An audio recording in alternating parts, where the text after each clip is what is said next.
주님께서 하신 기도가 복음서 곳곳에 기록되어 있습니다. 그 중에서도 가장 아름다운 주님의 기도는 요한복음 17장에 기록된 기도입니다. 이 기도는 예수님께서 잡히시기 직전에 제자들을 위해서 하신 기도입니다. 마태복음 26장에 기록된 겟세마네 동산에서의 기도보다 시간적으로 아주 조금 앞선 기도입니다. 이 기도를 보면 예수님께서 가르쳐 주신 주기도문의 형식을 엿볼 수가 있습니다. 예수님께서 이렇게 기도하셨습니다. 요한복음 17장 1절에서 4절 말씀입니다.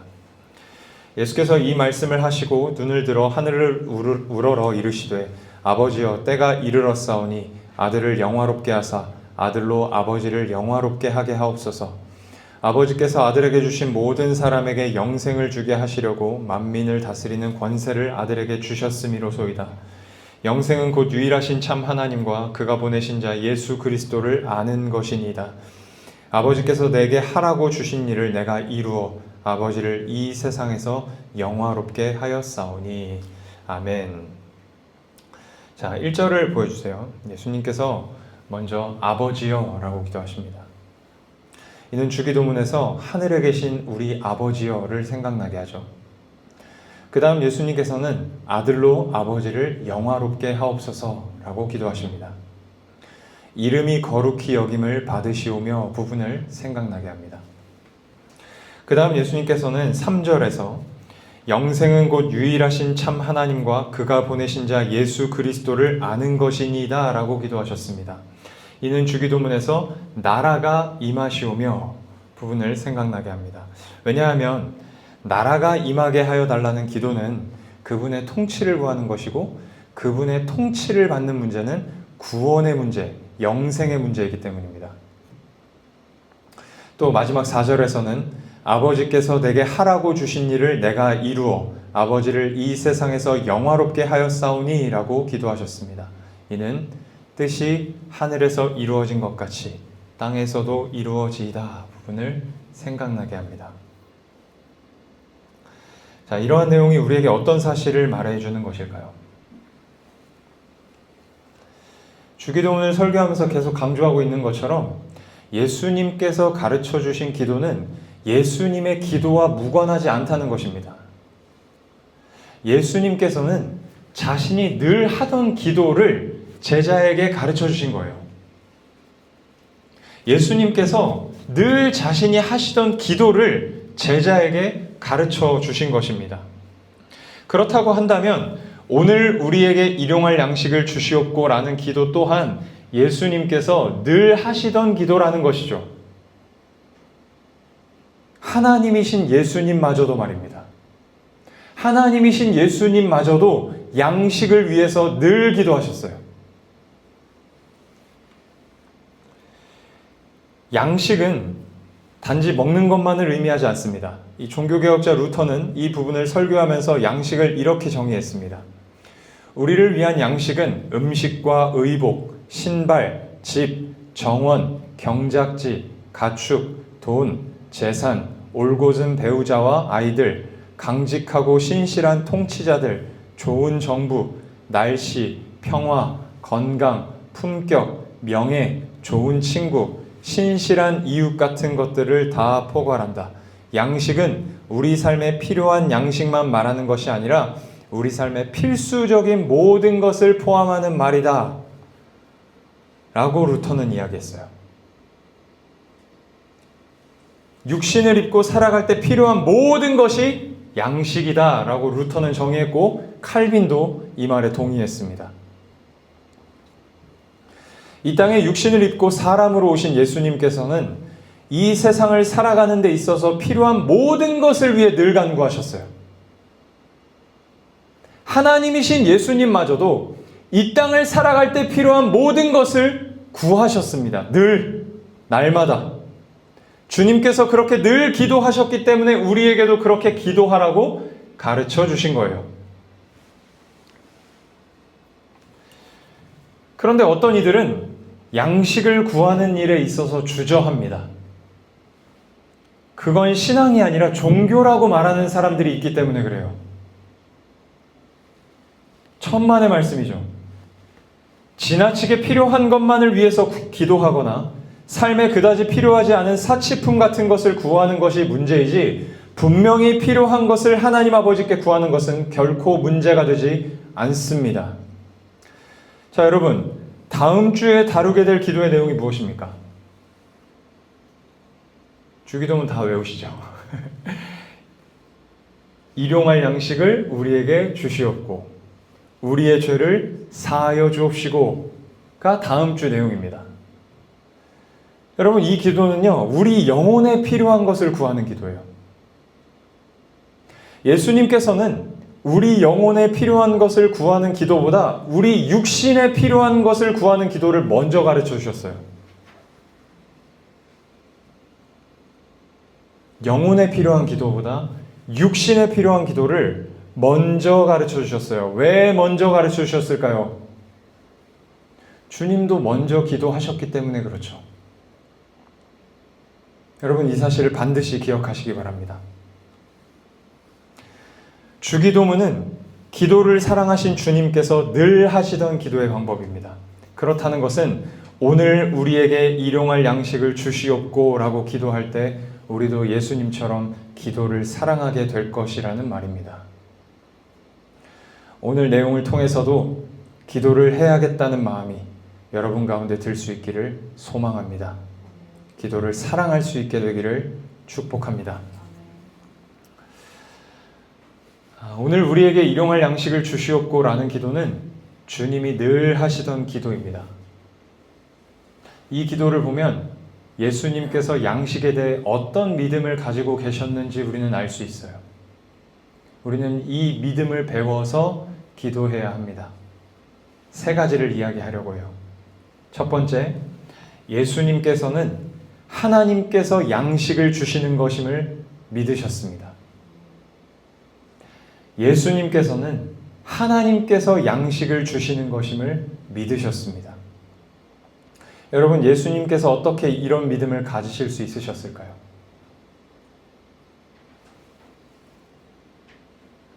하나님 아버지께서 그의 백성들에게 양식을 주시는 것을 직접 보셨고 동시에 그의 백성들에게 양식을 직접 주신 분이시기 때문입니다. 여러분, 요즘에 가수 박진영 씨가 주장한 삼위일체론이 기독교 내에서 많이 이야기가 되고 있죠. 박진영 씨는 성부 하나님과 성자 하나님이 동일한 본질로서 하나이심을 거부해요. 그럼 뭐가 하나냐? 생각과 뜻이 하나라고 이야기를 해요. 그러니까 사실상 두 분을 구별된 두 존재로 본 거예요. 본질적으로 하나라고 보지 않은 거예요. 전통적인 기독교에서는 한 분이시면서 세 분이시고 세 분이시면서 한 분이라고 이야기를 하잖아요. 그런데 박진영 씨는 이 한 분이심을 부정한 거예요. 심지어 성령님에 대해서는 하나님이 아니라고 주장을 해요. 하나님의 영이다 라고 주장합니다. 여러분, 주 451년에 작성된 칼케돈 신조라는 것이 있어요. 이 칼케돈 신조는 그리스도의 신성과 인성이 그분 안에서 어떻게 존재하느냐를 설명해요. 그래서 신자된 우리가 그리스도에 대한 어떤 믿음을 가져야 하는지에 대해서 이야기를 해줍니다. 이 칼케돈 신조에요, 아주 핵심적인 그리스도에 대한 정의가 들어있어요. 그리스도의 신성과 인성은 혼합되지 않고 변하지 않고 나뉘지 않고 분리되지 않는다.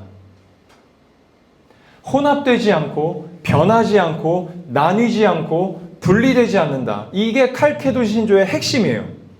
그리스도의 신성과 인성은 섞을 수 없고 완전히 나눌 수도 없고 분리할 수도 없다. 그걸 이야기합니다. 근데 많은 이단들은 신성과 인성을 분리시키려 하거나 섞으려고 했어요. 여러분, 이러한 정의는요, 분명히 그리스도의 신성과 인성에 대한 정의이지만 삼위일체에 대해서도 사용할 수 있는 정의예요. 여러분, 삼위일체를 혼합하거나 나누거나 분리하면 설명하기 쉬워요. 세 분으로 설명하면 쉬워요. 여러분, 이런 거 한번 들어보셨죠? 이진우라는 사람이 있어요. 교회에 오면 목사예요. 집에 가면 남편이고 아빠예요. 저희 어머니 아버지 집에 가면 아들이에요. 여러분, 삼일체를 이렇게 설명하는 것도 있죠. 양태론이라고 하죠. 이단이에요. 분리하면 쉬워요. 이성적으로 이해가 잘 됩니다. 그렇게 설명하려다가 이단이 된 사람들이 많아요. 박진영 씨가 이 함정에 빠진 거죠. 그러니까 전통적인 기독교 신학에 대해서 다 무시하더라고요. 무시해요. 그러니까 마치 저는 박진영 씨가 굉장히 똑똑한 사람이라고 생각합니다. 그런데 그 똑똑함이 전통을 무시해버렸어요. 그래서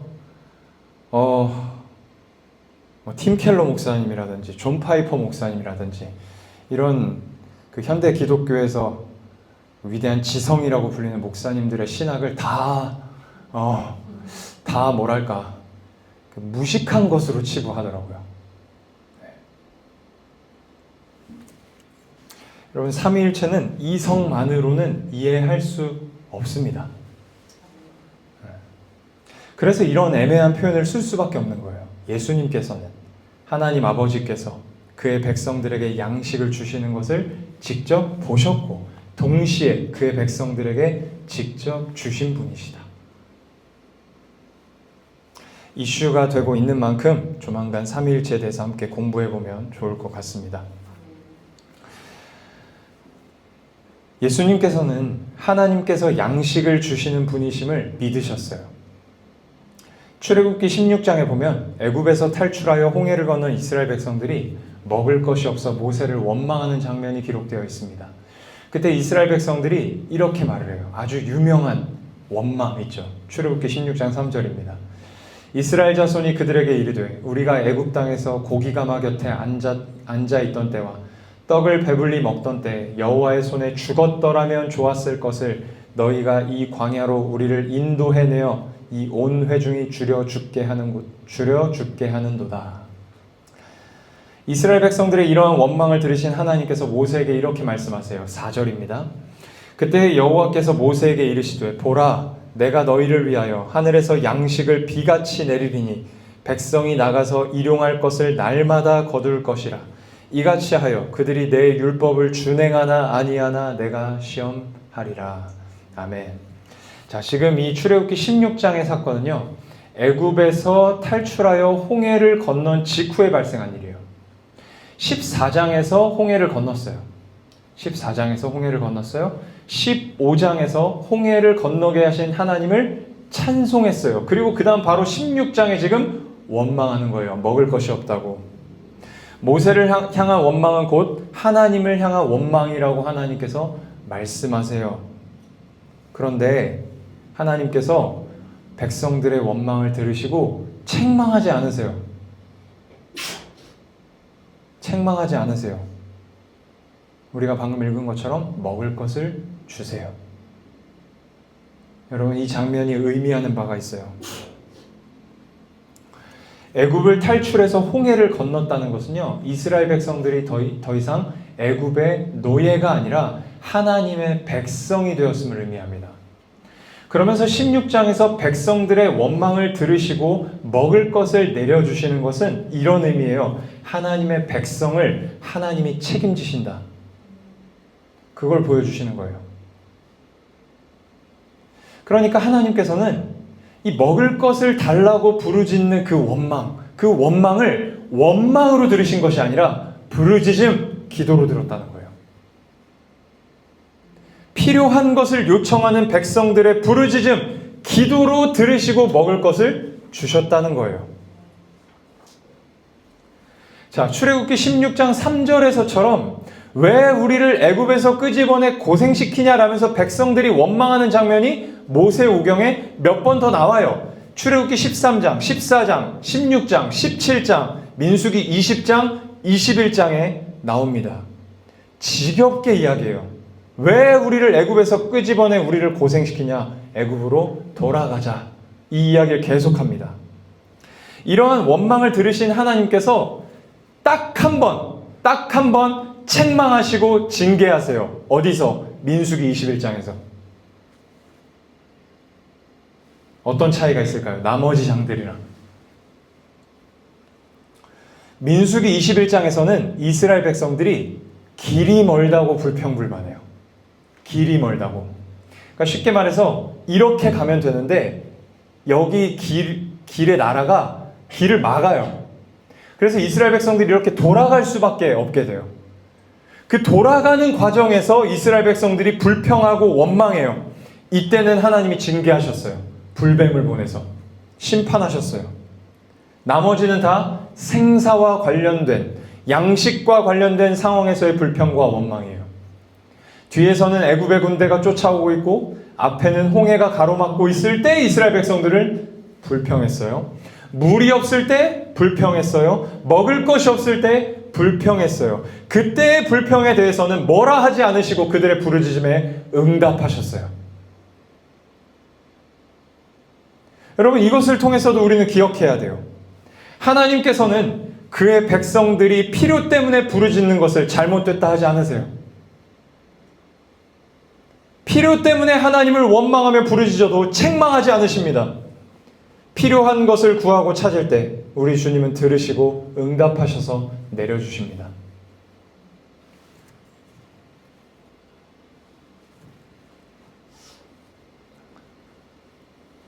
예수님께서는 하나님 아버지께서 그의 백성들에게 양식을 주시는 것을 직접 보셨고 동시에 그의 백성들에게 직접 양식을 주신 분이십니다. 그렇기 때문에 하나님께서 양식을 주시는 것이라는 믿음이 있으셨던 것이고 사람으로서 하나님께 양식을 구하는 기도를 날마다 드리신 것입니다. 우리가 하나님께 양식을 구해야 한다는 것을 모범적으로 보여주신 거예요. 오늘 우리에게 일용할 양식을 주시옵고라는 기도를 통해 알 수 있는 양식에 대한 예수님의 믿음 두 번째 내용은 무엇일까요? 예수님께서는 하나님께서 오늘 우리에게 필요한 만큼 양식을 주신다는 것을 믿으셨습니다. 하나님께서 오늘 우리에게 필요한 만큼 양식을 주신다는 것을 믿으셨어요. 여러분, 일용이라는 표현에는요, 필요한이라는 의미가 들어있습니다. 필요한. 그래서 이 의미를 살려서 우리말 성경은 이렇게 번역해요.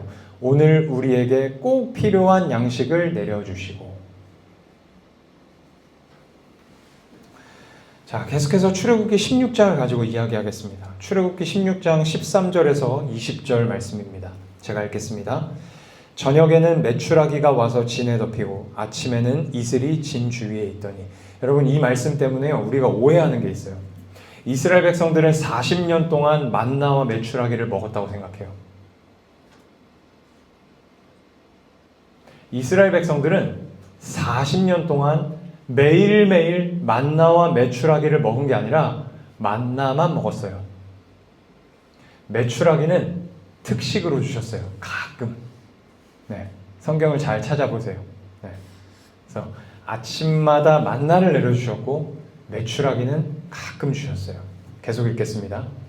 그 이슬이 마른 후에 광야 지면에 작고 둥글며 서리같이 가는 것이 있는지라 이스라엘 자손이 보고 그것이 무엇인지 알지 못하여 서로 이르되 이것이 무엇이냐 하니 모세가 그들에게 이르되 이는 여호와께서 너희에게 주어 먹게 하신 양식이라.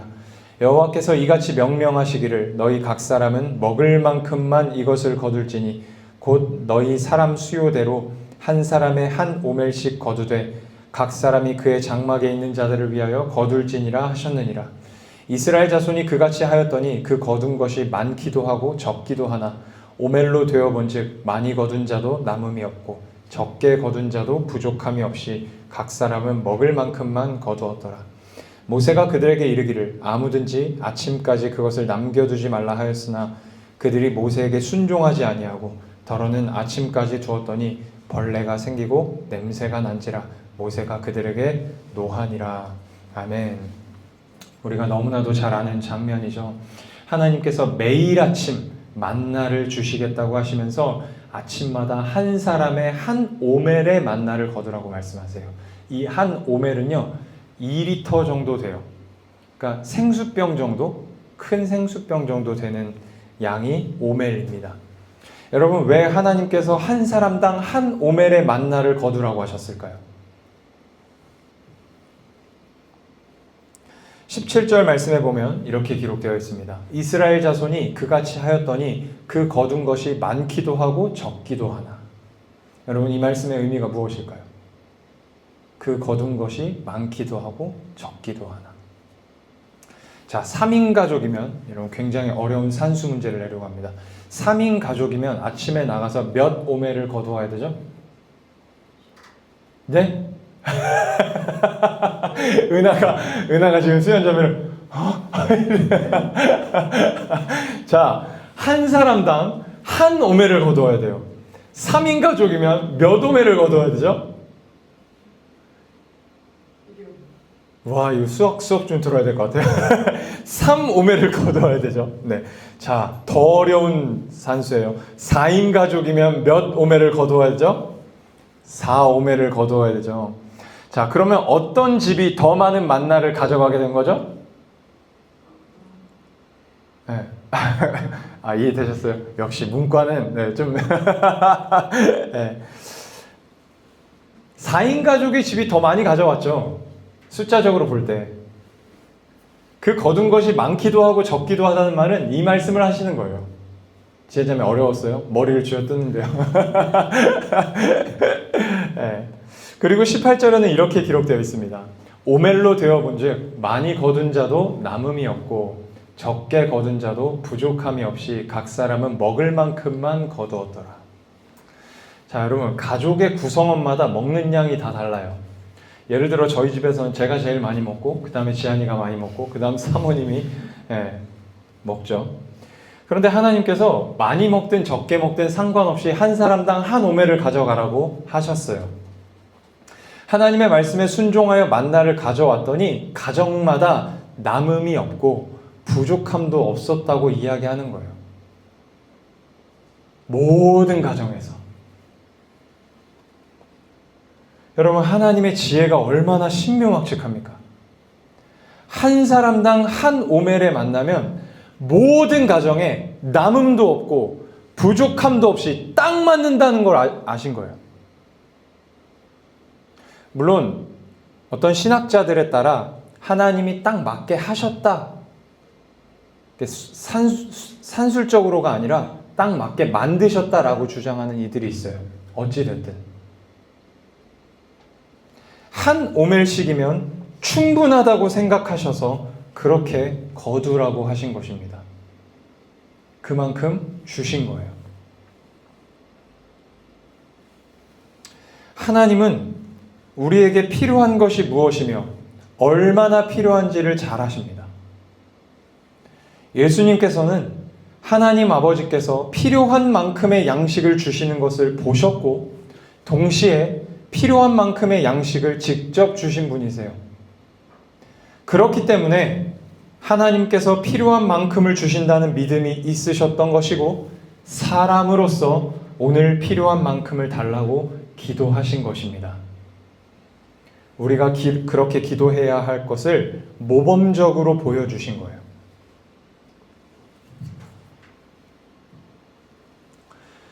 오늘 우리에게 일용할 양식을 주시옵고라는 기도를 통해 알 수 있는 양식에 대한 예수님의 믿음 세 번째 내용은 무엇일까요? 하나님께서 우리에게 양식을 주시는 것임을 믿으셨다는 것입니다. 우리에게. 여러분, 예수님께서는 오늘 나에게 일용할 양식을 주시옵고라고 기도하지 않으셨어요. 물론 이 의미도 분명히 포함된 기도이지만 예수님은 이렇게 기도하셨습니다. 오늘 우리에게 일용할 양식을 주시옵고. 예수님께서 그렇게 기도하셨다면, 오늘 우리에게 일용할 양식을 주시옵고라고 예수님이 기도하셨다면 우리는 누구를 말하는 거예요? 예수님과 제자들을 말씀하시는 거죠. 그러니까 예수님은 제자들의 필요를 위해서도 늘 기도하셨어요. 출애굽기 16장 16절에서 하나님은 분명히 말씀하셨습니다. 여호와께서 이같이 명령하시기를 너희 각 사람은 먹을 만큼만 이것을 거둘지니 곧 너희 사람 수요대로 한 사람의 한 오멜씩 거두되 각 사람이 그의 장막에 있는 자들을 위하여 거둘지니라 하셨느니라. 하나님께서 개인별로 와서 만나를 거두어 가라 하지 않으셨어요. 가족의 수대로 만나를 거두어 가라고 하셨죠. 가장이 와서 거두든지 엄마가 와서 거두든지 가족의 수대로 와서 거두어 가라 하고 하셨습니다. 우리에게 주셨어요. 우리에게. 예수님께서는 하나님께서 그렇게 양식 주시는 것을 보셨고 동시에 그렇게 양식을 주신 분이십니다. 그렇기 때문에 하나님께서 우리에게 양식을 주신다는 믿음이 있으셨던 것이고 사람으로서 우리에게 양식을 달라고 기도하신 것입니다. 우리가 그렇게 기도해야 함을 모범적으로 보여주신 것입니다. 자, 정리해 보겠습니다. 예수님께서는 오늘 우리에게 일용할 양식을 주시옵소서라고 기도하라 가르치셨습니다. 그렇게 가르치신 것은 주님께서 그렇게 기도하셨기 때문이에요. 우리는 이 기도를 통해 양식에 대한 예수님의 믿음 세 가지 내용을 살펴보았습니다. 첫 번째, 양식은 하나님께서 주시는 것임을 믿으셨다. 두 번째, 양식은 하나님께서 오늘 우리에게 필요한 만큼 주시는 것임을 믿으셨다. 세 번째, 양식은 우리에게 주시는 것임을 믿으셨습니다. 신자된 우리는 예수님께서 가지신 이 믿음으로 양식을 위해 기도해야 합니다. 여러분, 우리는 이렇게 기도해야 합니다. 나에게 일용할 양식을 주시는 분은 하나님이십니다. 나를 먹고 살게 하시는 분은 하나님이십니다. 내가 먹고 살 수 있도록 일하게 하시는 분도 하나님이십니다. 내가 하는 일을 할 수 있게 하시는 분도 하나님이십니다. 내가 살고 있는 이 집 하나님이 주신 것입니다. 내가 입고 있는 이 옷 하나님이 주신 것입니다. 내게 주신 가족 하나님이 주신 것입니다. 라고 기도해야 합니다. 이렇게 하는 기도가 오늘 우리에게 일용할 양식을 주시옵고입니다. 이스라엘 백성들 가운데 하나님께서 양식을 주신다는 믿음이 없었던 자들이 있었어요. 하나님께서 분명히 안식일을 제외하고 매일 아침마다 내가 만나를 내려주겠다고 하셨어요. 주 6일 안식일에는 거두지 못하니까 그 전날 2일치를 거두라고 하셨어요. 그런데 어떤 이들은 이 사실을 믿지 못했어요. 그래서 어떻게 했다고 합니까? 더 거뒀대요. 더 거두어서 남겨두었대요. 쟁여놨대요. 쌓아두었대요. 그런데 다음날 보니까 그것이 어떻게 되어 있었습니까? 벌레가 생기고 썩어 있었대요. 여러분, 벌레가 생기고 썩어 있는 만나를 본 사람의 표정을 한번 생각해 보세요. 어떤 표정이었을까요? 썩은 표정이었어요. 맞아요. 썩은 표정이었겠죠. 네, 어두웠을 거예요. 비참했을 거예요. 썩은 표정이었을 거예요. 여러분, 하나님께서 양식을 주신다는 믿음이 없는 사람의 표정은 어둡습니다. 말도 어둡고 행동도 어두워요. 어제 아내와 점심을 먹으려고 식당에 갔는데요. 밖에 비가 왔어요. 어떤 종업원분이 밖에 비가 많이 오네 라고 하셨어요. 그랬더니 또 다른 종업원분이 막 그릇을 치면서 왜 이렇게 비가 많이 오고 난리야 라고 하시더라고요. 사랑하는 여러분, 우리의 표정과 말과 행동이 마치 썩은 만나를 본 것처럼 하고 있지 않습니까? 여러분이 아침마다 직장에 갈 때 여러분의 표정을 한번 생각해 보세요. 자기를 보세요. 뒤돌아보지 마세요. 여러분이 아침마다 직장에 갈 때 여러분의 표정을 한번 생각해 보세요. 직장에서 하루를 살아갈 때 여러분의 말과 행동을 한번 생각해 보세요. 어떻습니까? 마치 썩은 만나를 본 것처럼 하고 있지 않습니까? 저희 모두의 표정과 말과 행동이 아침에 변함없이 내린 만나를 보며 기분 좋게 감사하게 거두는 자의 표정과 말과 행동이 될 수 있기를 축복합니다. 또 우리는 이렇게 기도해야 합니다. 주님은 나에게 필요한 것을 필요한 만큼 정확하게 주시는 분이십니다. 내가 지금 벌고 있는 돈은 나에게 필요한 만큼 주시는 것입니다. 내가 지금 하고 있는 일은 나에게 필요한 만큼 주신 일입니다. 내가 지금 가지고 있는 능력은 지금 나에게 필요한 만큼 주신 능력입니다. 이렇게 하는 기도가 오늘 우리에게 일용할 양식을 주시옵고입니다.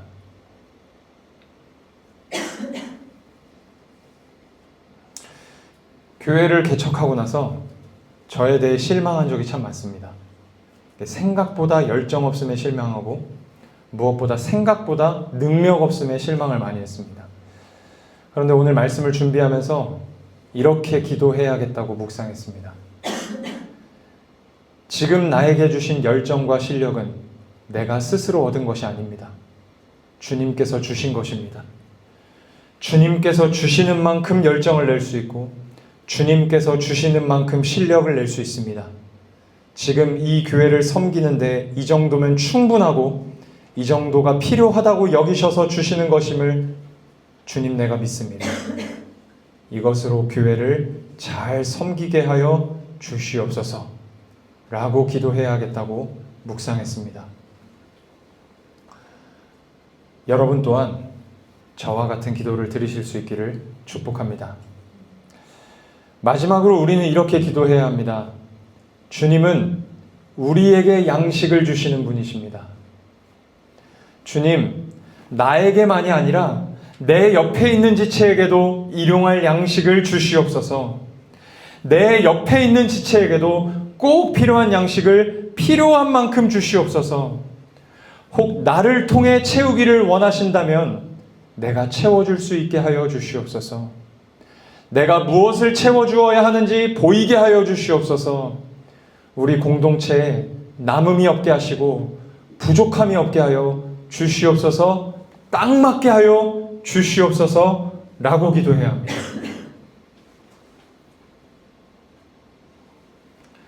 또 우리는 이렇게 기도해야 합니다. 주님, 우리 교회에 필요한 양식을 주시옵소서. 이러이러한 양식이 필요한 것 같은데 주님 주시옵소서. 필요한 양식을 필요한 만큼 내려 주시옵소서 라고 기도해야 합니다. 저는 이 기도에서 이렇게도 기도할 수 있다고 믿습니다. 주님, 우리 공동체가 부족함 없이 먹을 수 있는 주님의 은혜를 내려주시옵소서.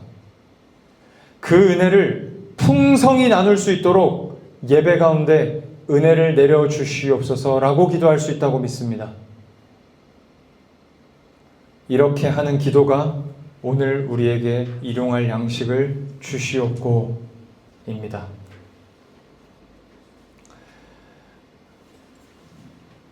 예수님께서 양식에 대해 가지셨던 믿음을 가지고 날마다 주님께 양식을 구하는 저희 모두가 될 수 있기를 주님의 이름으로 축복합니다. 기도하겠습니다.